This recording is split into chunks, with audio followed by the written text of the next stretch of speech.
안녕하십니까. 채수일 농업TV의 채수일입니다.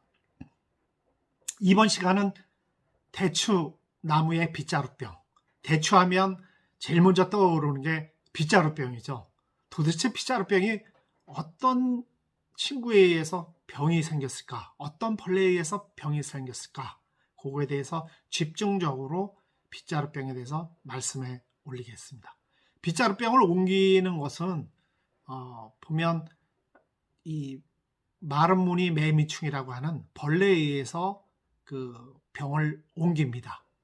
이 마른 무늬 매미충은 저희가 학교 때 배울 때는 마른 무늬 매미충, 지금도 그렇게 많이들 알고 계신 분들이 많이 계시는데, 이것이 정확한 이름을 보면 그 모무늬 매미충이라고 합니다. 그래서 정확하게 개정판 새롭게 나온 데서 찾아보면 모무늬 매미충, 이 친구의 특성은 무엇일까요? 보면 이 친구는 노린재, 잘 알고 계시죠? 노린재 목의 매미충과입니다. 그래서 매미충과들이 갖고 있는 특징들은 흡집을 하죠. 그래서 그 진딧물도 다 그쪽에 관련된 것들이 포함되는데요. 매미충과에 속하는 벌레들이 다양한 작물에 또 흡집을 해서 바이러스를 옮긴다거나 일반 병을 옮기는 거에 많은 역할을 하기 때문에 반드시 또 해충이면서 잡아야 되는 그런 해충 중에 하나입니다. 특히 대추에서는 반드시 경계를 해야 되고 잡아야 되는 그런 해충 중에 하나이기 때문에 매미충, 소위 모무늬 매미충에 대해서 설명을 올리겠습니다.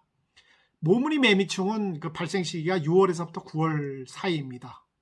그러니까 우리가 원하는 대추나무가 꽃이 피고 한 6월에서부터 개화기가 6월서부터 7월까지 1차, 2차, 3차 계속해서 자가수정에 의한 특징을 갖고 있는 대추나무이기 때문에 이때 발생을 하고 있습니다. 그래서 그렇다면 이 매미충이 먼저 들어오기 전에 예방을 하는 것이 좋겠죠.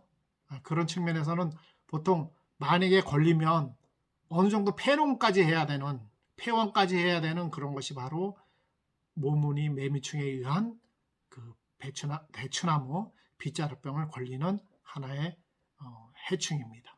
그래서 이 친구들은 약간 노화된 그 수목에 조금 더 발생률이 좀 높고요. 요즘은 그 심어놓은 지 얼마 안 되는 2, 3년 되는 대추나무에도 온다는 것이 큰 하나의 또 걱정거리 중에 하나입니다. 그래서 보통 4월 하순서부터 이 약재를 갖고서 미리미리 그 살포해 줘야 되는 그런 특징 중에 하나고요. 이 모무늬 매미충이 일반 작물, 소위 말해서 수목에 많이 걸릴 수 있는 것들은 대표적으로 빗자루병 하면 대추나무 빗자루병, 그 다음에 이제 그 오동나무 빗자루병, 뽕나무 오갈병. 그러니까 여기서 힌트가 좀 생기겠죠. 주변에 대추나무 주변에 오동나무라든가 뽕나무라든가 이런 것이 있으면 대추나무에 빗자루병 걸릴 확률이 높다. 왜? 모무늬 매미충이 다 같이 걸릴 수 있는 그런 매개충이기 때문에 그런 겁니다. 그래서 좀 더 대추나무를 재배하고 계시는 분들은 좀 더 신경을 좀 써주시고요. 또 어떻게 보면 멸구류 이런 쪽에서도 같이 가해를 하면 대추나무 빗자루병이 걸리지 않나 이렇게 판단이 되고 있습니다. 그래서 전년도 감염이 된 나무, 대추나무 빗자루병이 걸렸다고 하면 양분 이동 통로에서 보통 그 파이토스폴라 빗자루병의 균이 월동하다가 이듬해 나무 생육이 이제 시작이 될 때 병증이 발현을 합니다. 그래서 주로 6월서부터 9월에 발생을 하고요. 초기에는 아시는 것처럼 꽃이 분화되고 있다가 이게 감염된 증상이 나타나게 되면 꽃이 잎으로 변화하는 그 엽상화 증상을 보입니다. 그래서 증상을 보이다가 잎이 줄기를 꽃도 그렇고 잎이 밀고 나가면서 잎이 총생되고 결국에는 총생된 빗자루 모양으로 됐다. 미쳤다. 그래서 미친병, 빗자루병 이렇게 표현들을 하고요. 정통적인 그 공통된 사항은 빗자루병이라고 명명을 합니다.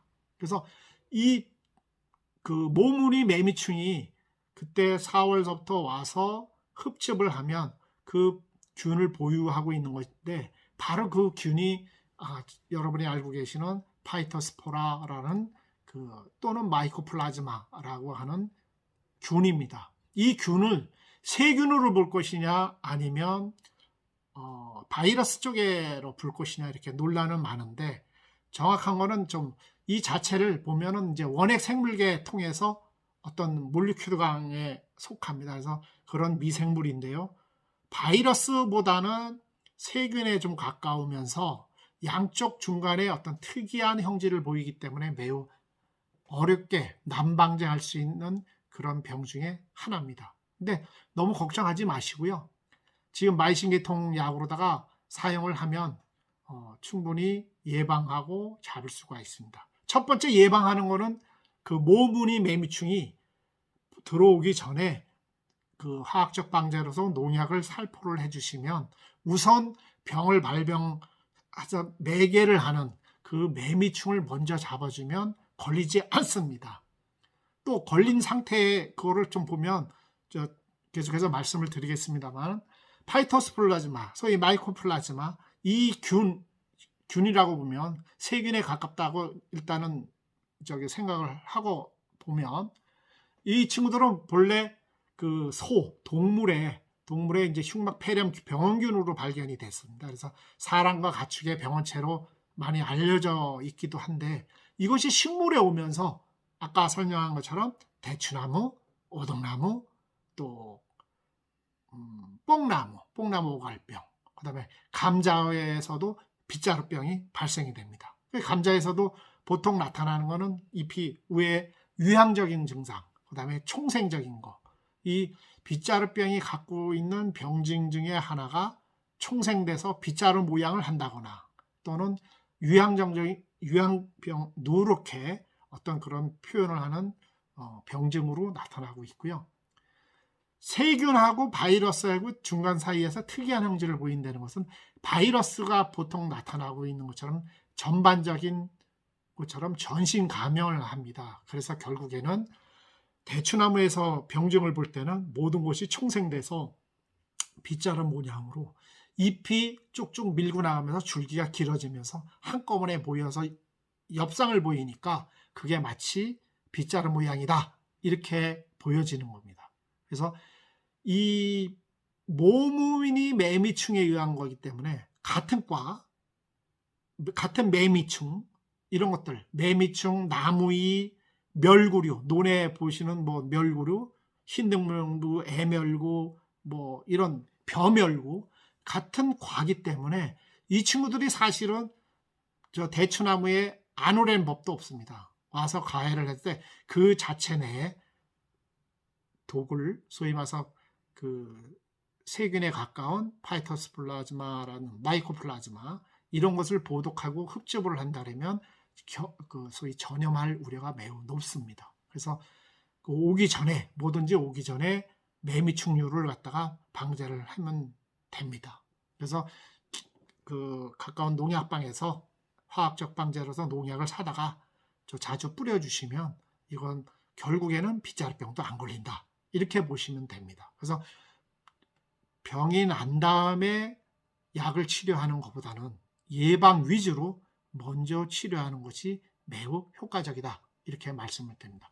보통 소위 파이토플라즈마, 마이코플라즈마 이 균은 성충보다는 이제 약충에서 매미충들이 소위 이 친구들은 불완전 변태를 내죠.